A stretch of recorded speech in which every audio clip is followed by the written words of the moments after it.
kenapa orang tua Bara berkunjung ke rumah Kelaya?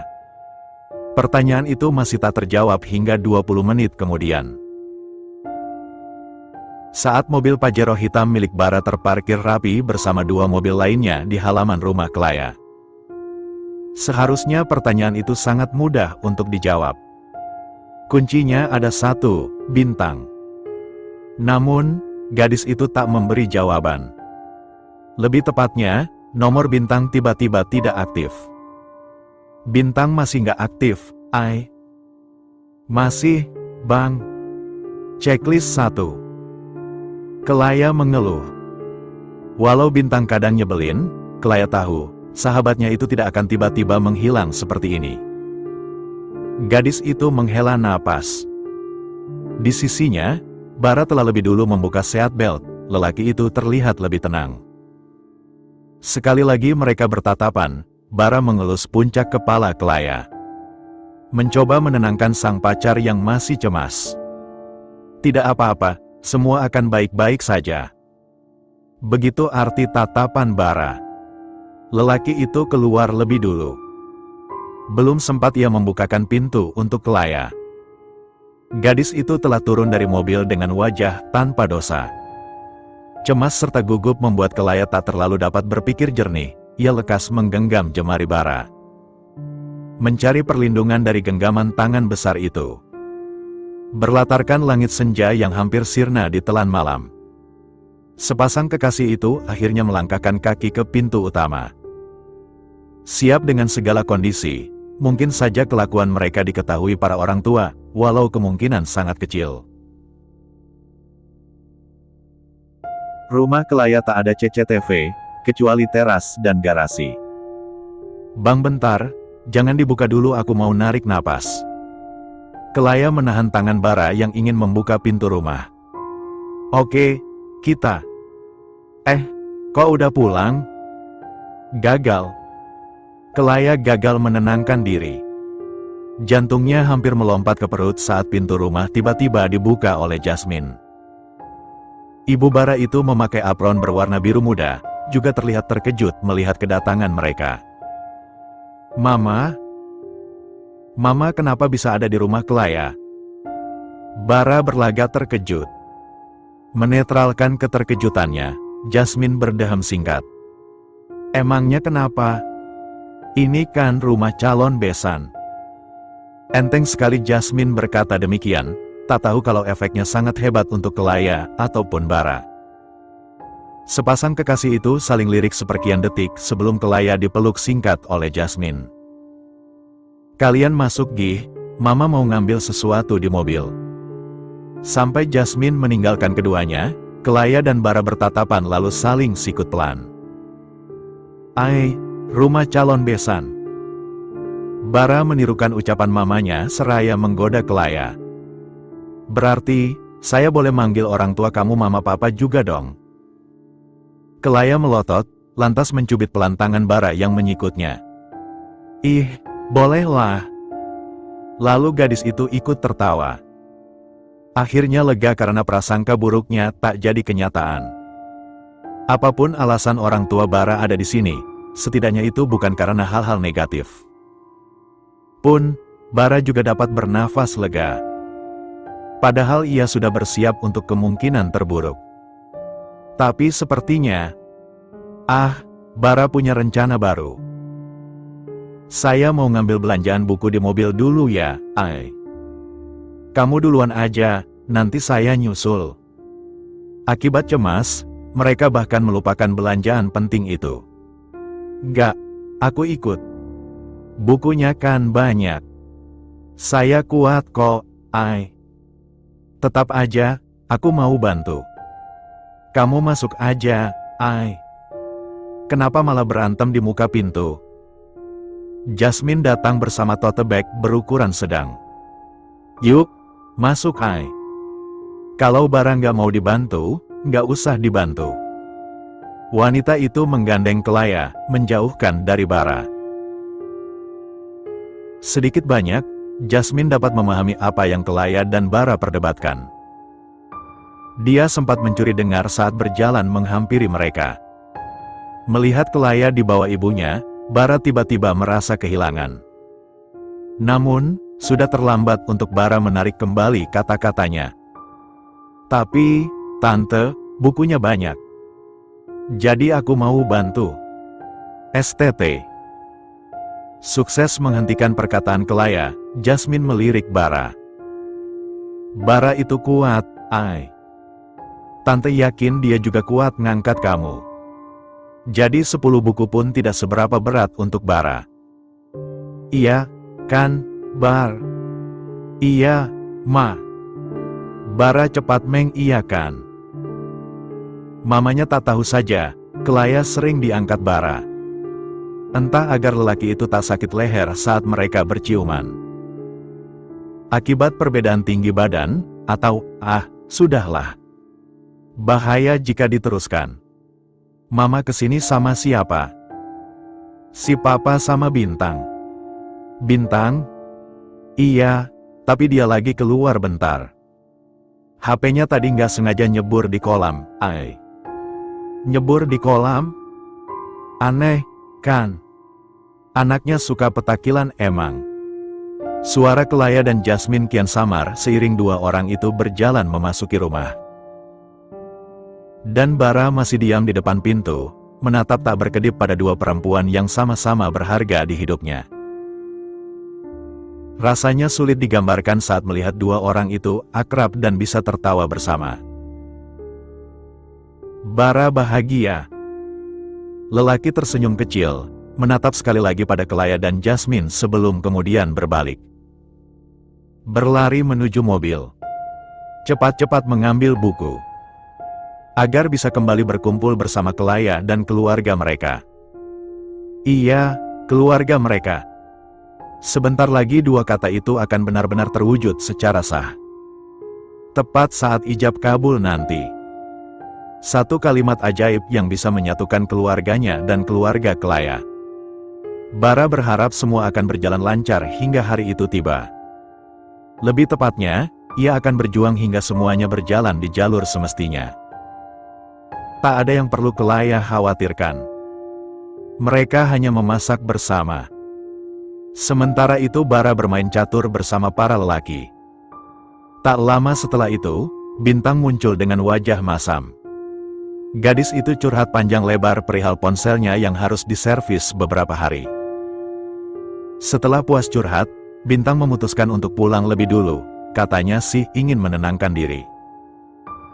Lebih tepatnya, Bintang tak sabar ingin membeli ponsel baru hasil patungan uang Bara dan Dipta, papanya. Nanti gue kalau gue sudah dapat HP baru. Begitu kata Bintang sebelum pergi meninggalkan Kelaya dengan riang. Sebenarnya, Kelaya lebih suka Bintang menetap di rumahnya lebih lama lagi. Tapi gadis itu melarikan diri setelah makan malam. Kalau ada Bintang, Kelaya punya banyak alasan untuk tak terjebak di tengah pertemuan keluarga dadakan ini. Sebenarnya kami ingin membicarakan ini lebih dulu tanpa kamu dan Bara, tapi berhubung kalian sudah ada di sini. Sepertinya lebih baik dibicarakan langsung saja. Dipta membuka pembicaraan. Selepas makan malam, mereka berpindah ke ruang tengah.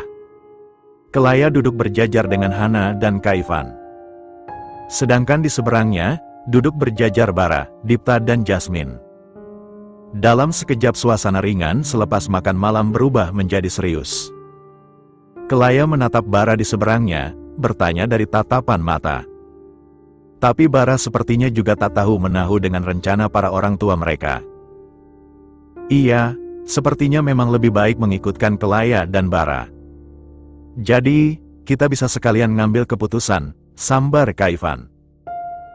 Keputusan apa maksud Om? Bara bertanya mewakili Kelaya. Apa maksudnya, Pa? Ma? Kami ingin memajukan rencana pernikahan kamu dan Kelaya, Bar. Bagai disambar petir di siang bolong, Kelaya membelalak kaget. Bukan hanya dirinya, Bara pun sama kagetnya, tapi lelaki itu lebih lihai beradaptasi dengan situasi. Jawaban Dipta tak pernah terpikirkan oleh mereka. Tak ada angin, tak ada hujan, tiba-tiba memajukan rencana pernikahan. Keluarga mereka bahkan belum pernah bertemu secara resmi, atau mungkin. Bara tertawa dalam hati, orang tua mereka pasti beberapa kali bertemu sebelum hari ini. Hari ini pun, kalau bukan karena bocoran dari Bintang, Bara tak akan tahu orang tuanya pergi ke rumah Kelaya. "Mah." Kelaya menyentuh pelan tangan Hana di sisinya. Meminta penjelasan. "Aku belum lulus sekolah, belum cukup umur juga." "Bukan sebelum lulus sekolah, Ai. Cuman pernikahannya nggak harus nunggu kamu 19 tahun, kelamaan. Nggak baik juga. Kalian bahkan udah lengket banget." Dipta berkata dengan teramat enteng. Lelaki itu melirik Bara dari ekor matanya. Tak peduli tatapan protes dari Bara, Dipta hanya menatapnya sekilas. Jasmine pun mengangguk menyetujui. Bara juga udah tua, kelamaan jomblo. Terakhir pacaran kapan ya, lupa. Lama banget. Waktu SMP nggak sih, Ma? Iya, Pa. Iya, yang seminggu pacaran langsung putus. Bara ternistakan oleh orang tuanya sendiri. Di depan calon mertua sama pacar pula. Menyebalkan sekali, tapi lebih menyebalkan Bara tak bisa protes. Sebab, semua itu memang benar adanya. Wah sama dong, Kelaya juga udah lama jomblo. Sekalinya pacaran ternyata sama Bara. Kaget banget loh aku, Jeng. Nggak ngangka kita bakal besanan. Begitulah orang tua kalau sudah membahas anak sendiri. Kelaya dan Bara diacuhkan begitu saja. Para orang tua itu suka sekali membahas masa lalu anak masing-masing. Sampai aib-aib masa kecil terbuka semua. Kelaya sambil berulang kali protes, tapi tak dihiraukan. Berbeda dengan Bara, lelaki itu seolah menulikan telinga. Pura-pura budek adalah jalan ninjanya. Jadi gimana? Kalian keberatan kalau acara nikahannya kami percepat? Bukannya gimana-gimana, kami takut terjadi hal yang nggak diinginkan. Udah Pa, udah Telat, udah kejadian walau belum masuk. Kelaya meringis bersalah. Untuk beberapa saat ruang tengah hening. Kelaya dan Bara saling tatap. Kali ini tak ada yang menyela tatapan itu, membiarkan dua orang itu sibuk bergelut dengan batin masing-masing. Hingga di tengah keheningan itu Bara lebih dulu angkat bicara. "Saya setuju," jawabnya mantap seraya menatap Kelaya lurus-lurus. "Saya bahkan tak keberatan kalau seandainya kami menikah saat Kelaya libur semester ganjil. Tak masalah akad dulu, acara keluarga inti saja, nanti acara resminya setelah Kelaya lulus sekolah." Bara juga takut tak bisa menahan diri lebih lama. Walau sebenarnya, ia sudah punya rencana untuk mengalihkan fokus. Mengajari Kelaya, tak lupa membawa Bintang agar mereka tak kebablasan. Namun, berhubung ada situasi tak terduga, Bara tak masalah dengan opsi baru yang orang tua mereka tawarkan. Semua orang di ruang tengah itu terkejut dengan jawaban Bara, hanya Dipta yang terlihat santai. Seolah sudah menduga Bara akan menjawab demikian. Lelaki itu kali ini menatap Bara, sedikit banyak dapat memahami kenapa anaknya mengambil keputusan demikian. "Kalau kamu, sayang?" Kali ini, Hana bertanya pada Kelaya. Gadis itu menggigit pipi bagian dalamnya gugup. Boleh aku minta waktu dulu nggak, Ma? 3 hari, aku perlu waktu untuk berpikir." Di tengah tatapan Bara yang seakan ingin memakannya, Kelaya perlu waktu untuk berpikir dengan tenang. Kelaya harus bagaimana? Kalau ia mengiyakan keputusan Bara, artinya mereka akan menikah dalam waktu kurang lebih 2 minggu lagi. Kelaya tiba-tiba tidak siap. "Saya bahkan tak keberatan kalau seandainya kami menikah saat Kelaya libur semester ganjil. Tak masalah akad dulu, acara keluarga inti saja, nanti resminya setelah Kelaya lulus sekolah." Gara-gara perkataan Bara itu Kelaya mendadak insomnia. Sudah jam 2:30 dini hari, Kelaya tak kunjung bisa menutup mata. Masalahnya pas tinggal menghitung hari, artinya libur semester ganjil sudah di depan mata. Kalau Kelaya setuju dengan usul Bara, ia akan jadi istri orang kurang dari 1 bulan. Bukannya Kelaya tiap siap, tapi Kelaya juga tidak sepenuhnya siap. Pusing bacanya. Sama, Kelaya juga. Ia bahkan sudah berulang kali ganti posisi, telentang, tengkurap, miring kanan, miring kiri, duduk sebentar. Buka ponsel, scroll TikTok, tapi Kelaya tetap tidak bisa tidur. Ia ingin memikirkan masalah ini mulai besok saja, tapi otaknya menolak untuk berhenti berpikir. Kelaya ingin menghubungi Bara, tapi ia yakin Bara pasti sudah tidur. Menghubungi Bintang. Kelaya bahkan tidak tahu apakah Bintang sudah punya ponsel baru atau tidak. Sahabatnya itu belum ada kabar. Lagi-lagi gadis itu menghela napas. Akal sehatnya mengatakan untuk menyetujui usul Bara. Akad dulu, resepsi nanti, yang penting halal dulu daripada mereka terus menumpuk dosa. Dan yang paling penting, Kelaya tak perlu takut jika seandainya Bara kebablasan. Ia dan Bara sudah terlalu jauh. Ia dan Bara sudah terlalu jauh. Kamar ini adalah saksi bisu dirinya menjeritkan nama Bara. Entah apa yang akan terjadi ke depannya. Kelaya tak yakin dirinya akan menendang Bara jika seandainya di masa depan nanti, Bara tak lagi dapat menahan dirinya. Ah, sudahlah, Kelaya akan pikirkan lagi besok. Ia akan minta pendapat ibunya dan Bintang sebagai bahan pertimbangan. Setelah menghela napas, entah yang keberapa kali, Kelaya kembali meraih ponsel. Jemarinya secara otomatis membuka profil WhatsApp Bara. Jangan tanya alasannya kenapa, hanya ingin saja. Seandainya saja Bara masih bangun. Ting. Bara. Belum tidur, ay. Ah. Kelaya refleks melempar ponsel. Kaget. Apa jangan-jangan ia dan Bara memiliki ikatan batin? Beberapa detik menenangkan diri, Kelaya akhirnya bangkit dan meraih ponselnya. Mencak-mencak sebentar, sebelum kemudian membuka chat dari Bara. Kelaya. Belum bang, hehe. Chat Kelaya langsung centang 2 biru. Artinya Bara menanti balasannya. Bara. Mau call, Kelaya? Boleh. Kelaya telah menemukan obat tidurnya. Suara Bara. Lelaki itu selalu rela mengoceh panjang lebar, entah bercerita random atau menyanyikan lagu pengantar tidur. Saat Kelaya tertidur, saat itulah panggilan berakhir. Tapi ada yang berbeda untuk malam ini, Kelaya tak bisa tertidur. Bahkan setelah panggilan itu berakhir. Hal yang tak Kelaya tahu, Bara bernasib sama dengannya. Lelaki itu tak bisa tidur. Bukan hanya karena pertemuan keluarga yang mendadak, tapi juga percakapan singkat dengan Dipta setelah mereka pulang dari rumah Kelaya. Kamu yakin ingin menikah saat Kelaya libur tengah semester? Pertanyaan itu Dipta tanyakan tepat setelah mereka memasuki rumah. Jasmine yang peka anak dan suaminya perlu tempat berdua, meninggalkan keduanya. Yakin? Kenapa harus nggak yakin? Kalau ayahnya meragukan keyakinannya. Sepertinya mereka akan berdebat panjang malam ini. Oh.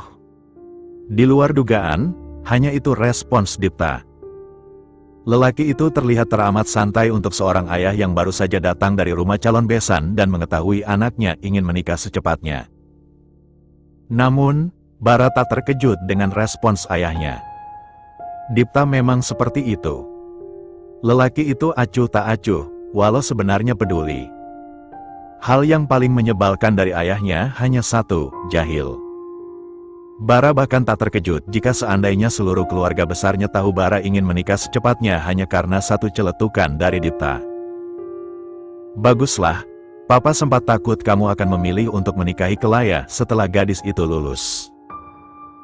Dipta menepuk pundak Bara dengan tepukan ringan. Lebih cepat halal lebih baik. Kenapa Papa ngomong gitu? Menurut Dipta, itu adalah pertanyaan bodoh yang tak seharusnya Bara tanyakan. Lelaki itu memajukan wajah, menatap tepat di mata anaknya. Kenapa? Karena Papa mengenal kamu lebih dari yang kamu kira. Dan jangan lupa, Papa juga laki-laki. Tak peduli Bara sempat terdiam dengan perkataannya, Dipta memundurkan tubuh. Lelaki itu tersenyum kecil. Papa lega orang itu adalah Kelaya. Dipta berujar tulus. Papa juga lega calon mertua kamu adalah orang tua Kelaya. Mereka semua orang baik, Bar. Jadi, jangan pernah sekalipun kamu membuat mereka kecewa. Kalau hal itu terjadi, Papa akan jadi orang pertama yang memukul kamu. Mungkin kekhawatiran Dipta juga dirasakan oleh orang tua lainnya. Seperti apa pasangan anaknya kelak? Apakah dia akan bahagia dengan kehidupan pernikahannya? Apakah keluarga pasangannya juga menerimanya dengan baik sebagaimana mereka? Para orang tua menerima anaknya apa adanya. Kenapa tiba-tiba diam? Kamu pasti kagum, kan sama Papa? Celetukan penuh percaya diri kelewat batas itu melunturkan rasa mengharu biru yang sempat menghiasi hati Bara. Ayahnya memang tidak bisa serius dari awal sampai akhir. Dokter muda itu terkekeh kecil. Terima kasih juga sudah menerima Kelaya. Sudah seharusnya, ucapnya acuh tak acuh. Ngomong-ngomong, pernikahan itu nggak segampang teorinya. Walau kamu sudah belajar banyak teori cara berumah tangga segala macam, termasuk parenting. Itu hanya 1% dari rumah tangga sebenarnya, Bar. Di luar itu, banyak situasi tak terduga dan kadang di luar nalar. Di luar nalar? Dipta terlihat berpikir sebentar, memilah satu dari sekian banyak situasi untuk diceritakan pada Bara yang baru ingin berumah tangga. Tapi, pada akhirnya Dipta memilih untuk tak bercerita. Biarlah Bara menemukan sendiri apa arti tak terduga dan di luar nalar itu. Contohnya, apa ya? Banyak. Pokoknya banyaklah. Walah Bara seketika langsung datar. Pah! Dipta tersenyum jahil. Nanti kamu juga tahu sendiri. Wajah Bara kian datar. Dipta layaknya guru yang menolak memberikan kisi-kisi soal ujian. Walau kisi-kisi itu tidak terlalu membantu, setidaknya Bara jadi punya gambaran tentang apa yang harus ia lakukan. Jika seandainya di tengah jalan, ia dan Kelaya berada di tengah situasi tak terduga seperti yang ayahnya bilang.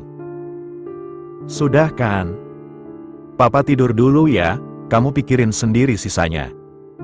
Tanpa menunggu persetujuan Bara, Dipta melenggang pergi begitu saja. Tapi baru beberapa langkah lelaki itu tiba-tiba berbalik. Bara langsung waspada. Oh, iya. Kamu bisa nggak, kalau ngomong sama Kelaya jangan saya kamu. Terlalu kaku. Emangnya Kelaya pasien kamu? Perkataan Dipta menusuk tepat di hati Bara. Tanpa ampun. Seakan tak cukup, Dipta kembali menambahkan. Cowok romantis di dunia ini banyak, kalau salah satu dari mereka. Mereka bukan cowok romantis, mereka buaya. Kalau mereka buaya, berarti kamu setannya buaya. Dan Papa adalah ayah dari seorang setan buaya. Berarti keluarga kita adalah keluarga buaya. Tahu perdebatan tak penting itu tak akan berakhir, Bara lebih dulu berpaling.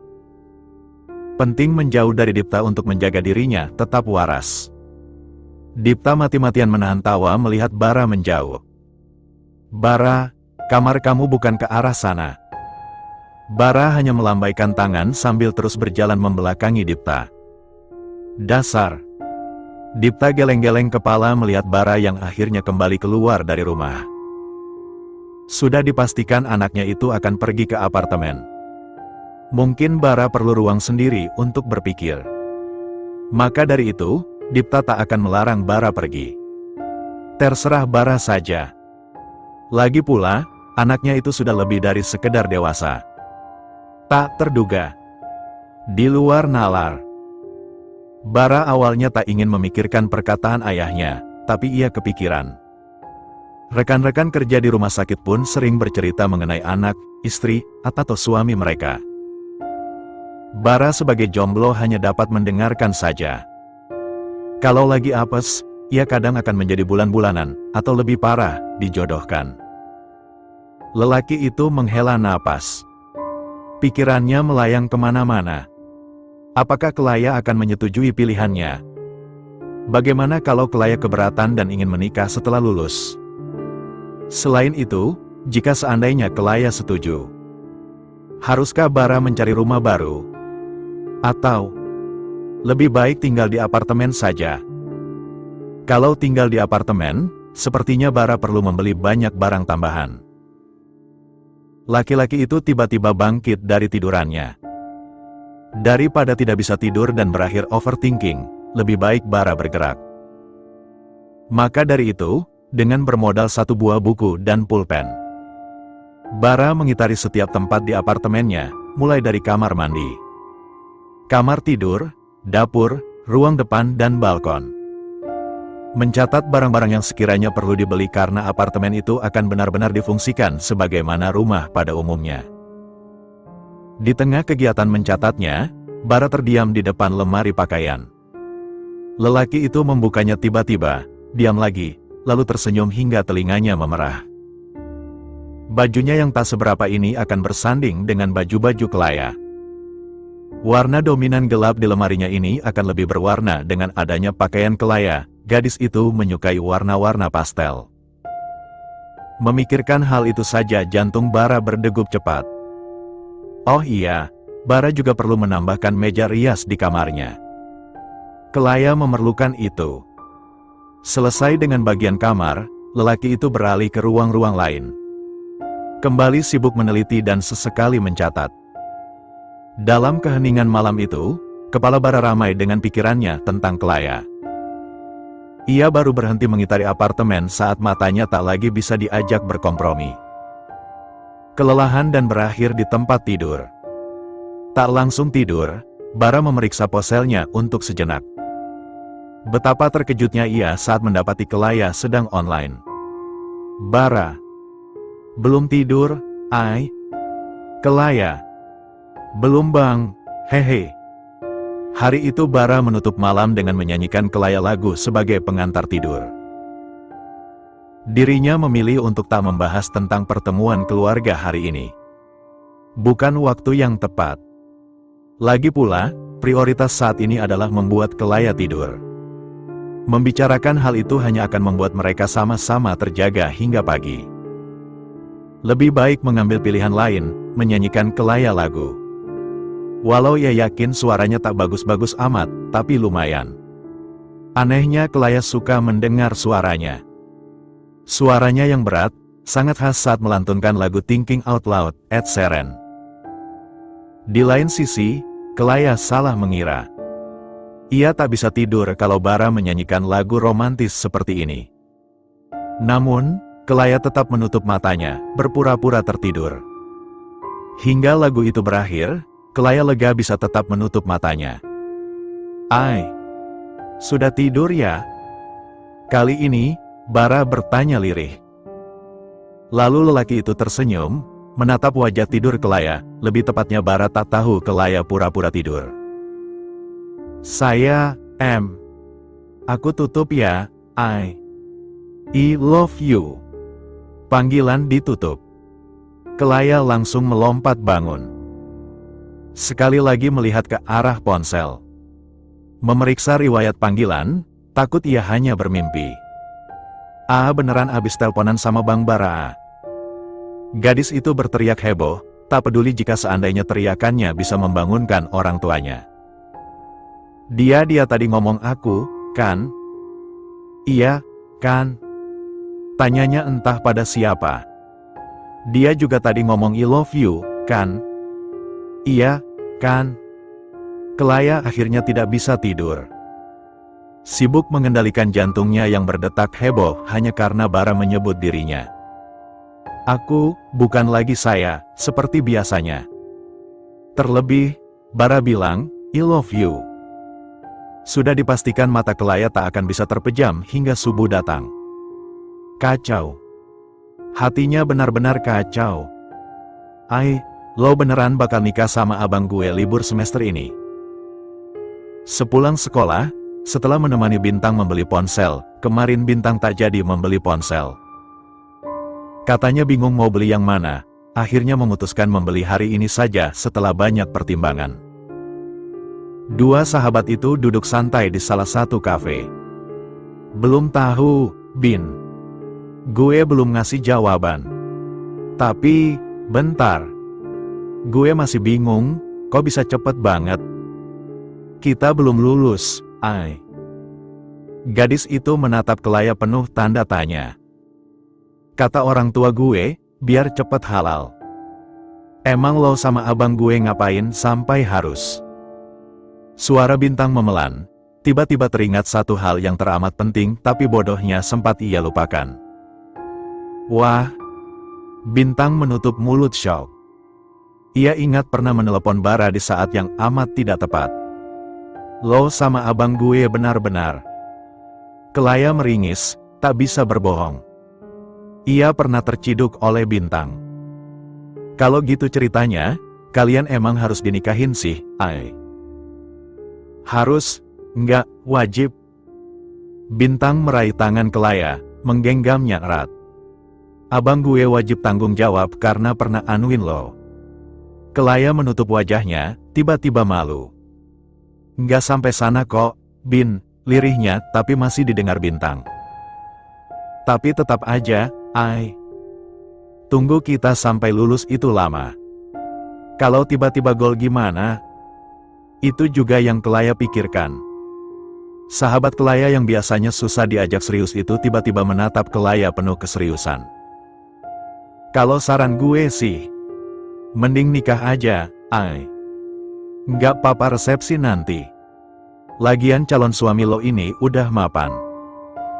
Gue ngomong gini bukan karena Bang Bara abang gue, tapi gue sahabat elo. Kelaya terdiam. Kalau sudah seperti ini, haruskah ia tidak perlu menunggu waktu 3 hari untuk memberikan jawaban? Karena, sejak tadi pagi, Kelaya telah menemukan jawabannya. Ia siap untuk menjadi istri seorang Bara Adi Pratama. Bentar, apa yang Kelaya pikirkan tadi? Siap jadi istri Bara? Beneran siap, kan Ai?